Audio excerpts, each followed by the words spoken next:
Here are 10 overlooked games available on Xbox, titles that maybe didn't get a whole lot of attention or have kind of slipped by over time. Hopefully a good selection of 10 new games that you can try out and play and have some fun with. So be sure to like the video, subscribing is great as well. So first up we have Shadowrun.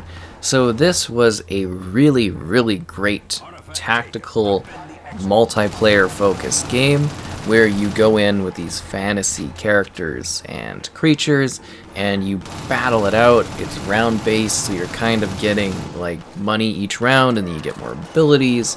It's this great cyberpunk-esque mix of like shooting mechanics with some slicing like the katana, and then you throw in a bit of magic, you throw in a bit of technology. It's really cool, it's really intense. It's a lot of fun to play. It's a very well done game, and it's still enjoyable even today, as it's just a blast. This is Crimson Skies High Road to Revenge. Hit the skies with these intense plane fighting scenarios as you go and you do some dogfighting. And there's like a full campaign where you go and do different various missions while you're flying about. It's got a mature kind of angle to it, but it's still a lot of fun coming from the origins of the original Xbox. It is a gem of a title. It's kind of quirky, a little bit funny at times. It's got a neat vibe to it. The opening is really quite cool. And then, you can do all these kind of cool dogfight battles and stuff. It's a really neat little game. And I think it's something that maybe not a whole lot of people really know about. So, yeah, it's actually quite a cool, early on exclusive title that was available for Xbox. I think it still holds up today as being something quite fun, something quite different, daring, adventurous, and, playing games. They're fun, and there's not a whole lot of them really available, right? This is Quantum Break. So this is from Remedy, where it is a diverging story where you can download extra TV kind of moments that sort of fill in the gaps between the different levels. You don't have to. You can literally just play the game itself and totally get the context, but it's neat because it's like a game and then also a TV show. So like the TV show kind of expands the concepts of the game out further, so you get an idea of additional characters, additional lore, additional worlds, and your choices at the end of the different acts will directly impact the way things are in the act that follows. It's got a pretty good story. I quite enjoyed it. It's got neat time-based abilities that you can use in order to, kind of manipulate the environment, take out targets. It's got some great character performances. It's got some great moments, some light puzzle stuff within the combat, but a really cool narrative-driven adventure that only the likes of Remedy could really put together. It's quite cool. This is Rise, Son of Rome, an earlier, launch Xbox One title. You get to play as this centurion in the Roman era. There's an element of basically this magical element going on in the backdrop, but it's very much focused on being a mature, intense, combative experience. It is a hack and slash where you use various color combination matching in order to eliminate foes.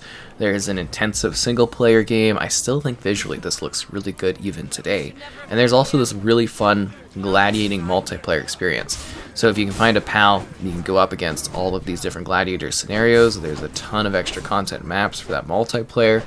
Very well done overall package and experience that looks great, plays well, and it's got some neat elements to it. I think this one's quite fun. I think it offers a lot of intensive gameplay moments that you can enjoy, and it's just a pretty good title that I think a lot of people haven't really checked out in recent times. This is Sunset Overdrive. An earlier Xbox One era title. Sunset Overdrive is a joy. You flow around the city, hopping, grinding, smashing, slashing, and shooting your way through this kind of... They're not really zombies, but they're infested with this energy drink, and you are trying to survive. It's funny. Your deaths when you come back, it's just hilarious. It's an Insomniac title.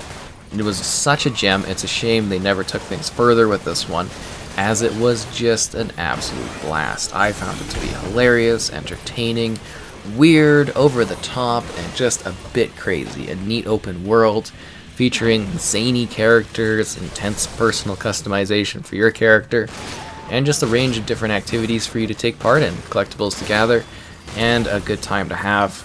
Such a gem, seriously. I say that absolutely, just so overlooked. This is Voodoo Vince. So this would be the remastered version of Voodoo Vince. It's a classic original Xbox platforming game, 3D platformer, with this really weird, kind of crazy, quirky main character, Voodoo Vince. You get to visit these really vibing locations. It's got some neat, intense platforming challenges. It's got some fun little combat. There's collectibles. It's a cool game. I really can't say enough cool things about it. It can be a little difficult for sure at points, but it really is just a great, enjoyable title. If you like 3D platformers, particularly from that era when there was a bunch of different options and stuff, I think Voodoo Vince kind of hits the mark quite well. It's a cool character. I'd love to see Voodoo Vince come back at some point down the road, because, you know, it is part of that, to a degree, kind of first-party-esque thing. And, yeah, I think hopefully someday we get to see Voodoo Vince again, because just such a cool character. This is Killer Instinct. Combo Breaker! So, yeah, little great title, great fighting game called Killer Instinct. It's got a huge roster of characters, including guests like the Arbiter, the Battletoads. It's well formatted, it's got quick fights, it's got online fights, it's got like arcade stuff, it's got like Shadow League battling stuff. It's cool. There's a bit of storytelling in there as well, with some of the iconic Killer Instinct characters, and like I said, a bunch of different guest ones that were added too. It's a shame they didn't take it further with additional seasons, but at the same time, happy with what we got. It's a great fighting game. It's very welcoming if you're not as good at fighting titles as some might be. It's just a really, really good experience that I would definitely suggest diving into. You can find your favorite character because there's, like I said, a large roster. And you get out there, blast, smack, and smash others into oblivion.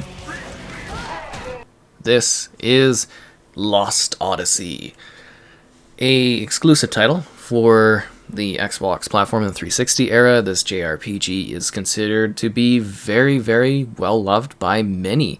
It's got intense story cinematic moments, it's got crazy combat action. It's a really, really neat sort of experience that I think is quite a bit different, particularly on the platform. It's something, I don't know, like some people when they talk about it and they play it, they hold it in high regard, but I think a lot of people really don't know what the game is. So it's got the same staples that you would experience within the world, random encounters, turn-based combat. It's got this neat fantasy element to it, this huge conflict at war that's going on. It's a very interesting game, and I do believe that this is pretty highly praised, as it should be, because it's a really, really neat sort of game. So this is the Forgotten City. So this one is really cool because it is a title where you're not really doing combat in it. There's like one moment where combat can happen, but it's a game of like social kind of deduction and figuring out what is going on.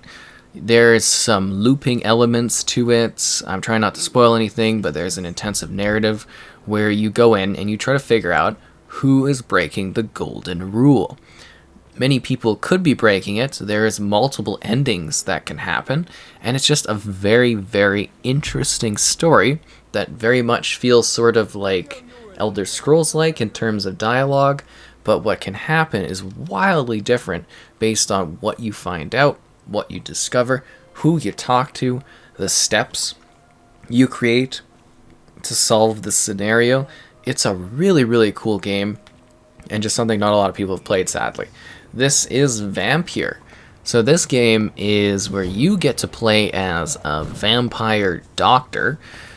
So you are trying to figure out, like, you need to feed to improve yourself and to live, but you also don't want to hurt people because you're a doctor. It's an RPG element experience where you are, kind of leveling and improving your character in many different ways, again, killing people. But when you do kill people, the world around you gets sick, and it kind of becomes a little bit more in shambles, and it breaks down.